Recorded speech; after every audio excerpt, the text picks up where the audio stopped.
여러분 시편 62편은 다윗의 시예요. 그래서 다윗의 삶에 있었던 어떤 경험 중에 이제 노래로서 하나님에 대한 다윗 자신의 그 믿음을 다윗의 확신을 고백한 내용을 담고 있어요. 그렇다면 이제 다윗은 지금 62편 배경을 생각해 볼 때 어떤 상황이 있었는가 좀 살펴봐야 하는데, 그것을 알기 위해서는 사무엘하 15장으로 가야 하거든요. 사무엘하 15장 어떤 내용인가 하면, 다윗의 아들이 여러 명 있어요. 그 중에 한 명이 이제 압살롬이라는 아들의 이름인데, 압살롬이 아빠가 왕입니다. 다윗이 아빠니까. 반란을 일으켜, 근데 아들이 반란을 일으켜서 왕궁에 있던 다윗이 황급히 도망을 쳐요. 살아야 하니까 도망을 칩니다. 그런 내용이 이제 사무엘하 15장이에요. 얼마나 당시 상황이 급박했는가 하면 사무엘하 15장 30절에 보면 이렇게 말씀해요. 다윗이 감람산 길로 올라갈 때 그의 머리를 그가 가리고 맨발로 울며 갔다, 이렇게 말씀해. 여러분, 다윗이 누구예요? 왕이에요, 왕. 근데 어떻게 갔다? 맨발로 갔다. 얼마나 빨리 도망치려고 했는지 알 수 있는 거지. 심지어 울었다. 왕이 울어요, 여러분. 참 얼마나 비참했을까요? 불과 여러분 몇 시간? 혹은 불과 몇 분 전까지만 해도 다윗은 누구였어요? 한 나라를 대표하는 왕이었습니다. 왕이었어. 그런데 지금은 펑펑 울면서 도망치는 처량한 신세가 된 거예요. 다윗이 왕임에도 불구하고 그런 체면을 뒤로 한 채 맨발로 도망치기까지 그렇게 서두를 수밖에 없었던 이유를 사무엘하 15장 14절에서 이렇게 말씀해요. 다윗이 예루살렘에 함께 있는 그의 모든 신하들에게 이르되 일어나 도망하자. 그렇지 아니하면 우리 중 한 사람도 압살롬에게서 피하지 못하리라. 빨리 가자. 두렵건대 그가 우리를 급히 따라와 우리를 해하고 칼날로 성읍을 칠까 하노라. 다윗이 그렇게 황급히 도망친 이유는 반란을 일으킨 그 압살롬의 칼날에 자신이 죽을까 두려웠기 때문이에요. 살기 위해 빨리 도망친 거죠. 다윗은 이런 자신의 처량한 신세를 오늘 3절에서 이렇게 설명해요. 넘어지는 담과 흔들리는 울타리 같이 사람을 죽이려고 너희가 일제히 공격하기를 언제까지 하려느냐. 자, 다윗은 자신의 현실을 이렇게 설명합니다. 넘어지는 담, 흔들리는 울타리 같다, 이렇게 자신의 인생을 그렇게 설명하고 있습니다. 성경에서 담과 울타리는 성벽으로 이해할 수 있어요. 성벽. 보통은 약간 다소간의 성마다 차이는 있는데, 보통은 성벽의 두께가 얇으면 3m, 조금 두껍다 싶으면 5m. 그러니까 중고등부 키 누가 제일 커요? 준수 키 몇이야? 80이 안 돼요? 중고등부 80 넘는 친구가 없는 거야? 준수 키 2명 정도 두께입니다, 여러분. 얇은 게. 약간 두껍다 싶으면 민성이 키 3명. 자, 민성이 키는 얘기 안 했어요. 그냥 3명 정도다. 거기까지만. 그 정도의 두께, 여러분. 생각해봐. 민성이가 키 3명. 그 정도 성벽 두께. 근데 그게 흔들려. 그게 넘어져. 그 정도 두께의 성벽이. 여러분, 어지간해서 5m 정도 되는 성벽이 흔들리겠어요? 어지간해서? 안 흔들릴 거 아니야. 5m니까. 근데 지금 다윗은 그 정도로 자신이 비참하다, 힘들다, 너무 괴롭다 라는 사실을 말하고 있는 거예요. 여러분, 다윗이 어떤 사람인가 하면 사무엘하행전 13장 22절에서 이렇게 설명해요. 내 마음에 맞는 사람이라 내 뜻을 다 이루리라. 하나님이 이렇게 설명해. 여러분, 다윗은 최고의 칭찬을 들었던 하나님의 편에 선 믿음의 사람이었습니다.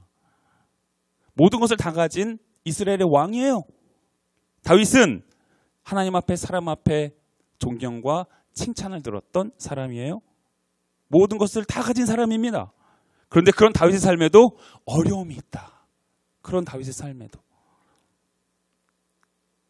그 누구도 흔들 수 없을 것 같은 그런 두꺼운 성벽과 같은 존재처럼 여기잖아요. 왕이니까. 오히려 다윗이 성벽과 같은 존재일 것 같은데 그의 존재가 흔들리는 그런 연약한 슬픔이 있고 좌절이 있는 삶을 살았다는 거예요. 그런 경험을 했다는 거죠. 이것을 달리 말하면 여러분, 한나라의 왕인 다윗도 그런 경험을 한다면 저와 여러분의 삶에도 그런 경험이 있겠구나라는 생각을 할 수 있어요. 좀 더 분명하게는 여러분 그리스도인의 삶에는 고난이 있다 없다? 있다. 신앙생활 잘하면 있다 없다? 하나님의 말씀에 막 적극적으로 순종해. 하나님 원하시면 다 해. 하나님이 우로 가라면 우로 가고 저로 가면 저로 가. 그렇게 절대적으로 하나님의 편에 서서 하나님의 말씀에 따라 사는 인생이라면 고난이 있다 없다? 눈치 싸움 하는 거예요?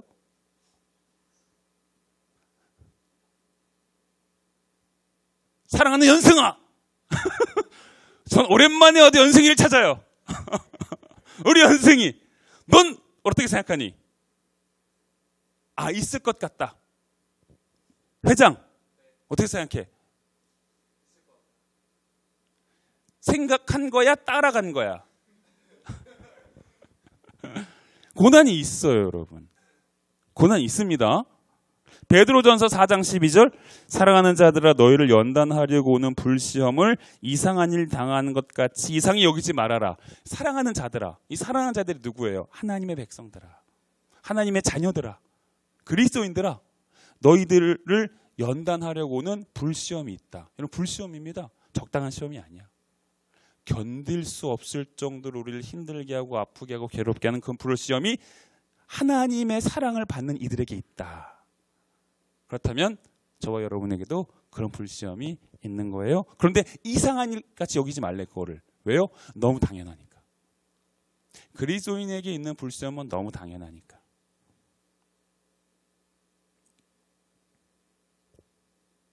이런 의문이 들죠? 여러분 불의를 행하고 하나님 말씀에 불순종하는 사람에게 이런 고난이 있다면, 어려움이 있다면, 시험이 있다면, 답답함이 있다면 이해할 만하잖아요. 그런데 그 반대의 삶을 살고 있는 사람에게 이런 어려움이 있다면 하나님 말씀에 불순종하면 고난이 있어야 하잖아요. 그건 우리가 동의가 돼. 근데 하나님 말씀에 절대적으로 순종해. 적극적으로 순종해. 하나님 말씀에만 따라 살아. 근데 그런 사람에는 오히려 고난이 아니라 칭찬이 있어야죠. 은혜가 있어야지. 하나님이 주신 선물이 있어야지. 우리의 생각으로는 그럴 것 같잖아요. 근데 왜 안 그런가? 왜 하나님 말씀대로 사는데 왜 고난을 경험해야 하는가? 아니 내가 치열하게 어떻게든 하나님의 말씀에 순종하는 삶을 살기 위해 그렇게 부단히 노력하고 애쓰는데 왜 나의 삶에 어려움이 있어야 하는가? 왜 답답함과 슬픔이 있어야 하는가? 질문해야 하는 거예요. 왜 그런가 하면 야고보서 1장 3절 4절 찾아봅시다. 야고보서 어디 있어요? 야고보서 또 뭐 앞에서 찾는다 막 또. 야고보서 약 찾아야 돼. 약. 약자. 야고보서 1장.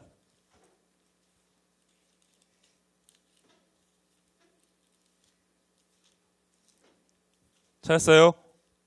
신약 성경 370 71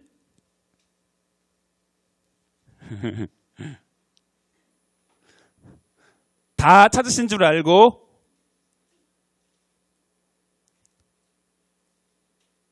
효진이가 읽어보겠습니다. 당황했지? 1장 3절 4절 효진아 시작.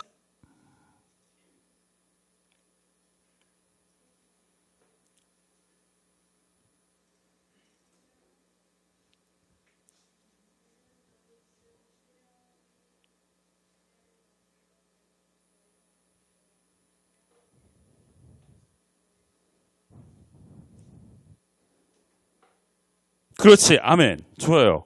고마워, 희진아. 잘 따라왔어요? 한 번 더 읽어요. 제가 한번 읽어요. 이는 너희 믿음의 시련이 인내를 만들어내는 줄 너희가 알미라. 인내를 온전히 이루라. 이는 너희로 온전하고 구비하여 조금도 부족함이 없게 하려 함이라. 여러분 이거 잘 봐야 돼. 성경은 지금 우리가 당하는 고난을 일컬어 어떻게 설명하는가? 믿음의 시련 이렇게 설명해. 여러분 믿음의 시련이라고 설명해요. 우리가 죄를 짓고 하나님 말씀에 불순종해서 하나님의 벌을 받는 게 아니라는 거예요. 여러분 우리의 삶에 있는 모든 어려움, 슬픔, 고난, 답답함, 괴로움, 아무튼 우리를 힘들게 하는, 별로 경험하고 싶지 않은 그 모든 경험은 성경은 지금 그것을 이렇게 설명합니다. 믿음의 시련.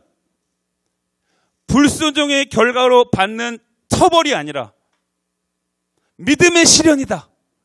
이렇게 설명해요. 우리의 믿음을 시험해서 더 온전한 그 하나님의 사람으로 만드시려는 그 하나님의 뜻의 실현이라는 거죠. 뭐가요? 고난이, 슬픔이, 좌절이, 답답함이. 여러분 이 말씀 우리가 잘 기억해야 해요. 우리 말씀에 우리 삶에 실패, 좌절, 절망 등 우리가 별로 경험하고 싶지 않은 그런 일들이 있는 이유는 잠자고 있는 우리의 믿음을 깨우기 위함이에요. 무능력한 우리의 믿음을 다시 일으키기 위함이에요. 세상이나 사람을 향하는 우리의 마음, 우리의 시선, 우리의 관심, 그것을 다시 하나님께로 돌리기 위함이에요. 뭐로요? 고난으로. 뭐로요? 좌절로, 실패로, 절망으로, 답답함으로, 문제로, 한계로. 우리의 마음과 시선을 어디로 돌린다? 시작! 그렇지. 하나님께로 돌린다. 여러분 하나님 보고 있어요, 여러분? 여러분의 일상에서 하나님 잘 바라보고 있어요? 준수 어떻게 바라보고 있어? 하나님을 바라본다는 게 뭐예요, 여러분? 눈 뜨면 보여, 그냥? 막 영안을 열어? 막 기도하면 막 보여? 하나님 어떻게 생각하는지 본 사람? 난 못 봤는데 나한테 설명 좀 해줘.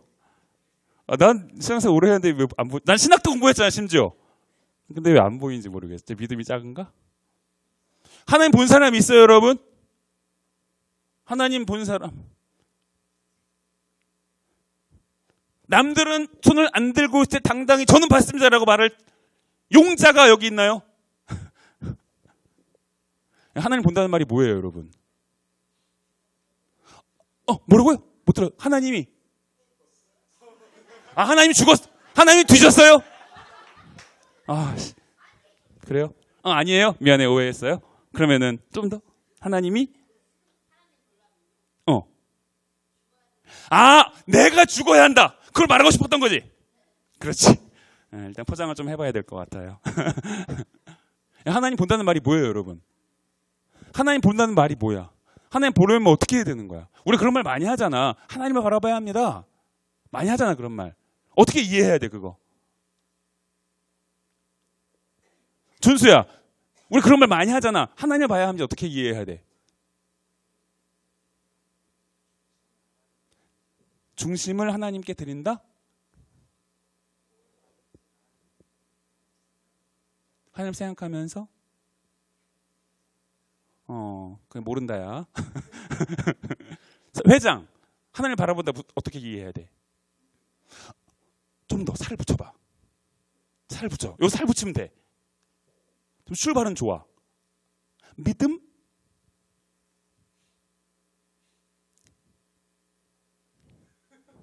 그래.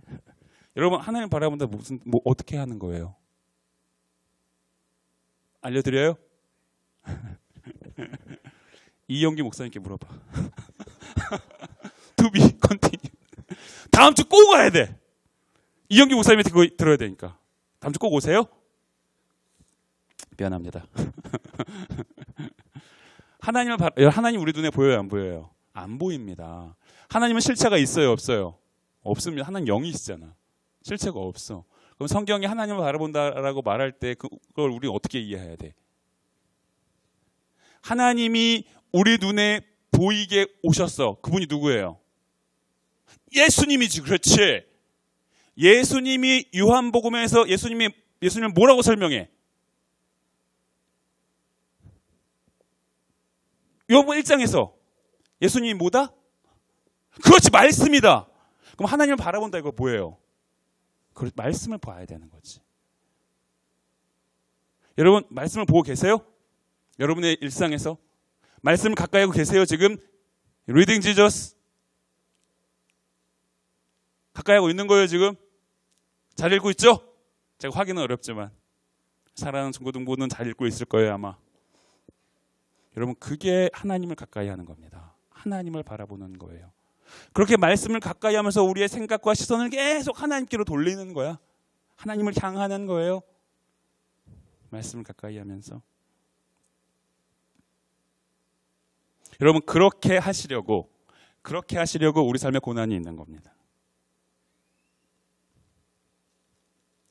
시편 119편 71절 찾아보겠습니다. 시편 119편 71절 찾아봐요. 119편 71절.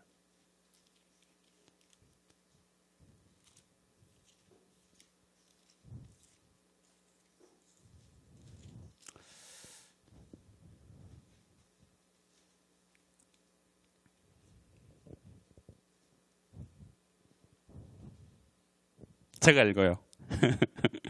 다 고개를 숙이고 있어. 고난당한 것이 내게 유익이라 이로 말미암아 내가 주의 율례들을 배웠다. 여러분 지금 고난당한 것이 유익이라고 말씀합니다. 왜냐하면 고난을 통해 주의 말씀을 배웠기 때문이다. 이렇게 설명하는 거예요. 고난을 통해 주의 말씀을 배웠다. 고난을 통해 주님을 보게 되었다.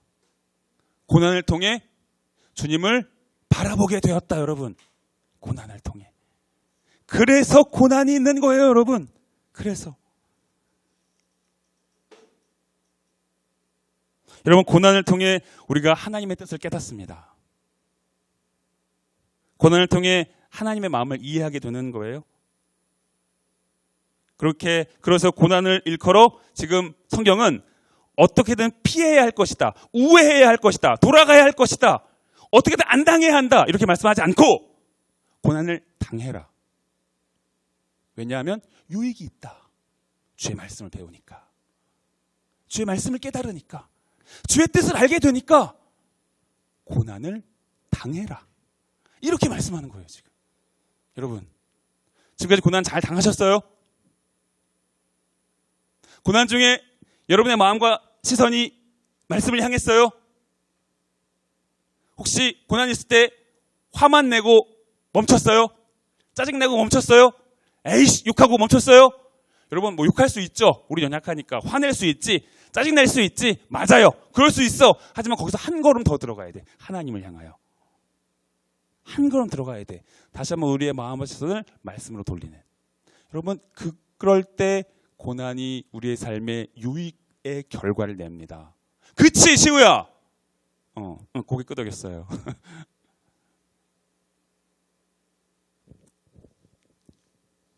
그러면 우리 인생을 여러분 흔들어대는 고난과 어려움이 있을 때 우리는 어떻게 반응해야 하는가? 한때 옛날에 나왔던 책 중에 이런 책이 있어요. 긍정의 힘이라는 책이 있어. 어떤 이상한 분이 쓴 책이에요. 근데 그 책에서 이렇게 말씀해. 목사님이에요. 그분이. 이렇게 말해. 아침에 일어나서 나는 잘 될 것이다를 3번 외치래요. 그러면 우리의 삶에 변화가 시작된다.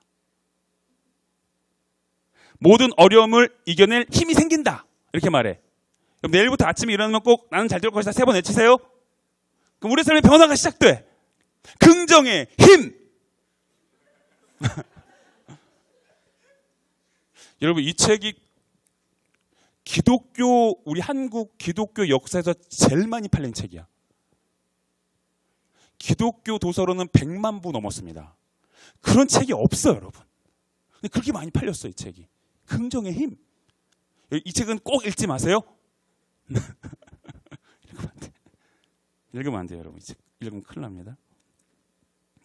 여러분, 긍정적인 마인드, 긍정적인 생각, 여러분 그것이 우리에게 도움이 될 수 있죠. 맞아요. 도움이 될 수 있을 것 같아요. 일시적으로, 제한적으로 잠시 도움이 될 수 있어요. 하지만 중요한 것은 그런 긍정적인 마인드, 우리의 마인드를 컨트롤하는 거, 여러분 그런 걸로 정신적, 심리학적 결단 그런 걸로 여러분 우리 삶의 고난을 이겨낼 수 없습니다. 근본적인 해결책이 아니에요. 사람에게는 스스로 견디고 감당할 수 있는 고난의 최대값이 있는 것 같아요. 그래서 우리 인생 현실 중에 그 최대값을 넘어서는 어떤 어려움이 있잖아요. 고난 있잖아요. 그럼 어떻게 반응해요? 화내는 거예요. 폭발하는 겁니다. 포기하는 거예요. 깊은 절망에서 못 빠져나와. 거기서 허우적대는 거야 그냥. 그래서 다른 사람만 탓해. 환경을 원망하고 다른 이렇게 가는 거예요. 그렇게 여러 가지 모양으로 우리의 화가 나오는 거야. 어떨 때요? 고난의 최대값을 넘어서는 고난이 우리 삶에 있을 때. 이처럼 사람에게는 분명한 여러분 한계가 있습니다. 그것을 단적으로 보여주는 예가 지금 오늘 본문이에요. 다윗은 마음 먹은 대로 다 할 수 있는 한나라의 왕이었습니다. 그냥 이렇게 해라 이렇게 됩니다. 저렇게 해라 저렇게 돼요. 그냥 준수 너 일어나서 여기 앉아. 그럼 여기 앉는 거야. 왕이니까. 왕의 명령을 어길 수 없잖아요. 누구도 그 나라에 사는 사람이라면. 그렇게 마음 먹은 대로 다 할 수 있어.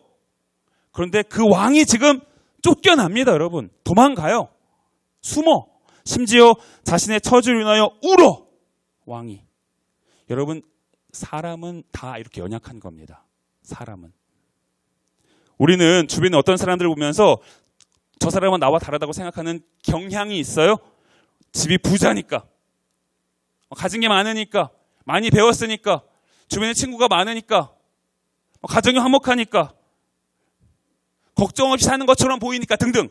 우리의 어떤 환심을 사는, 부러움을 사는 그런 조건들을 가진 사람을 볼 때 부럽다. 나와는 다른 삶을 사네. 처럼 생각하려는 경향성이 우리에게 있어요. 그러나 여러분 그렇지 않아요. 그렇지 않습니다. 똑같아요. 여러분 우리 눈에는 달라 보일 수 있어요. 맞아요. 달라 보여요. 하지만 분명한 건 그도 역시 연약하고 부족한 한계투성이의 우리와 똑같은 한 인간에 불과한 거예요. 사람은 예외 없이 다 연약합니다. 부족해요. 한계투성입니다. 아무리 뛰어나고 대단해 보이는 사람도 여러분 우리가 그 사람 삶 안으로 들어가 보지 않아서 그래요. 여러분 우리나라에서 가장 부자라고 일컬어지는 이재용 씨는 고민이 없을까요? 돈이 수조 원인데 고민 없겠죠? 그냥 거기는 마음 먹으면은 그냥 오늘 비행기 타고 저기 런던 가서 토트넘 경기 보고 올 수 있습니다. 그냥 하루 당일치기. 딱 보고 탁탁 맘 먹으면 저기 이탈리아 가서 스파게티 먹고 올 수 있어. 당일치기. 부럽네요 조금. 여러분 그런 그분에게는 고민이 없을까요? 우리보다 더 큰 고민이 있지 않을까? 왜냐하면 삼성을 운영해야 하는 그 고민이 얼마나 무겁겠어요 여러분. 삼성이라는 거대 기업, 직원만 수십만 명. 거기에 우두머리로서 책임자로서 그 회사를 경영하는 입장에서 얼마나 무거운 고민이 있겠습니까? 여러분 사람은 다 자기 삶에서 경험하게 되는 다양한 갖가지 고민이 다 있는 거예요. 어려움이 있는 거야. 다. 없는 사람이 없어요. 그럼 각자의 기도 제목이 다 있습니다. 여러분 그 사실을 알았던 다윗은 지금 아들의 반란으로 인한 도망자 신사가 되었을 때 슬픔과 좌절과 낙심과 아픔만 있을 때 어떻게 반응했는가. 5절 7절 나의 영혼아 잠잠히 하나님만 바라라. 물은 나의 소망이 그로부터 나오는도다. 오직 그만이 나의 반석이시오 나의 구원이시오 나의 요새이시니 내가 흔들리지 아니하리로다.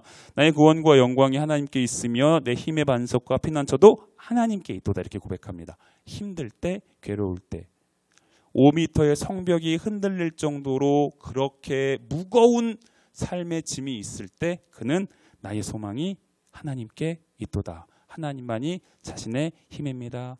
반석입니다. 피난처입니다. 요새입니다. 라고 고백해. 화내거나 짜증내거나 회피하거나 도망치거나 누군가를 원망하지 않고 그의 생각을 그의 시선을 어려움의 중심에서 하나님께로 돌립니다. 이게 믿음이에요. 이게 신앙생활인 거야. 이게 하나님을 바라보는 거야 여러분. 특히 6절에서 오직이라는 이제 말을 쓰거든요. 이 말은 히브리 문법적으로 한정적 용법이라고 하거든요. 무슨 말인가 하면 우리 삶의 반석이고 구원이고 요새가 되는 그 대상을 오직이라는 말로 하나님 한 분으로 딱 한정하는 거야. 우리 삶에 여러분 도움이 될 것처럼 여겨지는 것이 많잖아요. 예를 들어 돈도 도움이 될 수 있습니다. 많이 배우는 것도 도움이 될 수 있어요. 우리가 잘생긴 외모, 우리의 지식, 지혜 도움이 될 수 있어요. 맞아요. 우리가 갖게 되는 많은 우리의 삶에서 누리는 많은 것들이 우리 삶에 도움이 될 수 있어. 맞아. 그런데 지금 다윗은 그런 것들이 무용지물입니다. 이렇게 말하는 게 아니라 도움이 될 수 있으나 그것이 나의 삶의 결정적인 요소는 아니다. 나의 삶의 결정적인 요소는 오직 하나님 한 분이다. 이렇게 딱 한정해서 오직 하나님입니다. 이렇게 말하고 있는 거예요.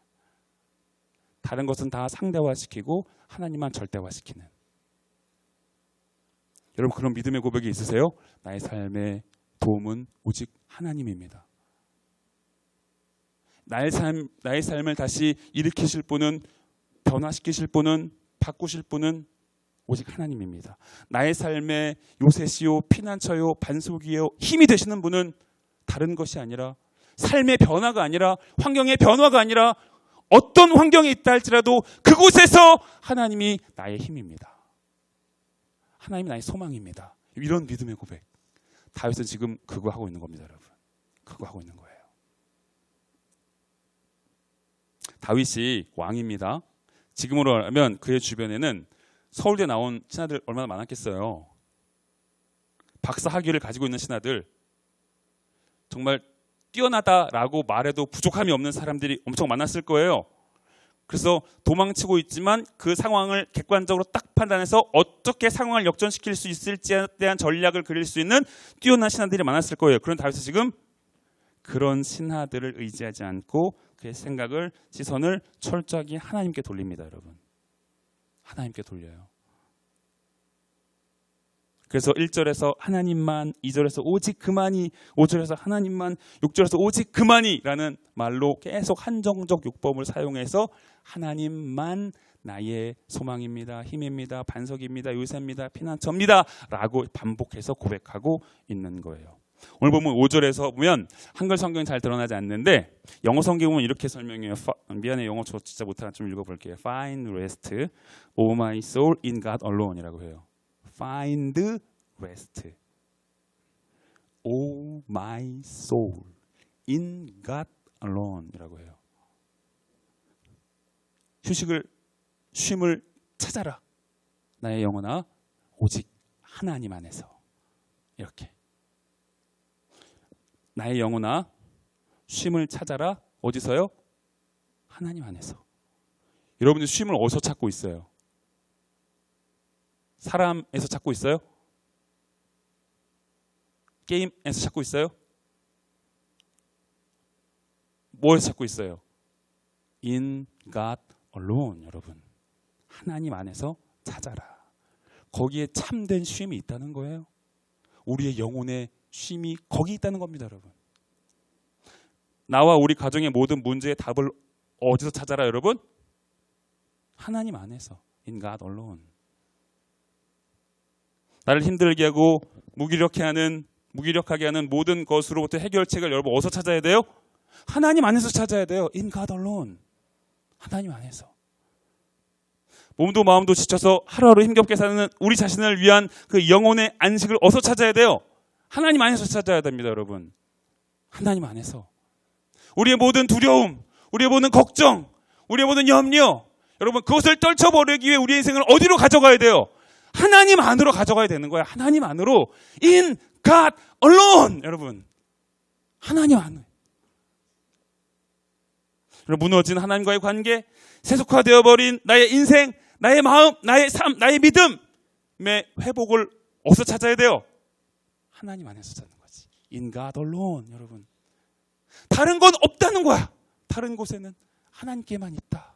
하나님께만 있다.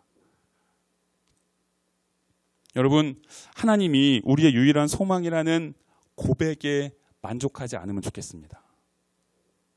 주님 없이 살 수 없다는 찬양을 부르고 그와 같은 말로 우리의 삶을 채워가는 것으로 내가 신앙생활을 하고 있다고 안도하면 안 됩니다, 여러분. 오히려 우리는 진지하게 우리 자신에게 질문해야 해요. 나는 지금 주님이 있어야만 살 수 있는 인생인가? 그런 생각을 하며 사는가? 여러분 어떠십니까, 지금? 여러분, 바라기는 그런 삶을 마음과 생각으로만 사는 게 아니라 실제 우리 삶에서 하나님을 의지하고 그분 안에서 사는 인생의 유익이, 그 복됨이, 그 기쁨이 무엇인지 지금보다 더 깊이 누리는 은혜가 여러분에게 있으면 좋겠어요. 혹시 고난 중에 있는 친구가 있다면 여러분 기억해야 합니다. 그때는 하나님 앞에 우리 인생을 세우고 하나님을 만남으로 우리의 믿음을 깨워야 할 때입니다. 그리고 지금 고난이 없다면 앞으로 분명히 여러분 고난이 옵니다. 예언의 은사는 없지만 예언할 수 있어. 고난은 와, 여러분.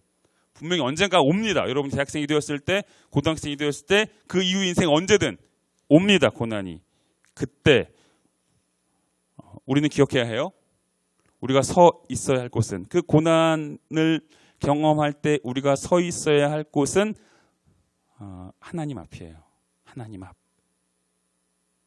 그래서 예배함으로, 찬송함으로, 기도함으로 하나님과의 관계성을 가져가야 합니다. 그때는 여러분 오직 그곳에 쉼이 있고 회복이 있고 안식이 있고 기쁨이 있고 만족이 있고 In God alone. 여러분 하나님 안에서 우리 인생의 소망을 발견하고 하나님 안에서 우리 인생의 미래를 찾고 준비하는 사랑하는 중고등부가 되기를 바랍니다. 그런 여러분의 삶이 되기를 바라는 마음으로 우리 선생님들이 많이 기도할 거예요. 저도 뒤에서 전 조금만 기도할게요. 선생님들이 많이 기도하실 테니까. 그래서 묵묵 뒤에서 보이지 않는 곳에서 중고등부를 열심히 응원하겠습니다. 여러분의 인생이 정말 하나님 안에서 여러분의 인생의 복됨을 잘 찾아가는, 그래서 하나님과 함께하는 인생의 기쁨이 무엇인지 만족이 무엇인지 매일같이 누리며 사는 여러분의 삶이 되기를 바라며 제 기도하고 마치겠습니다.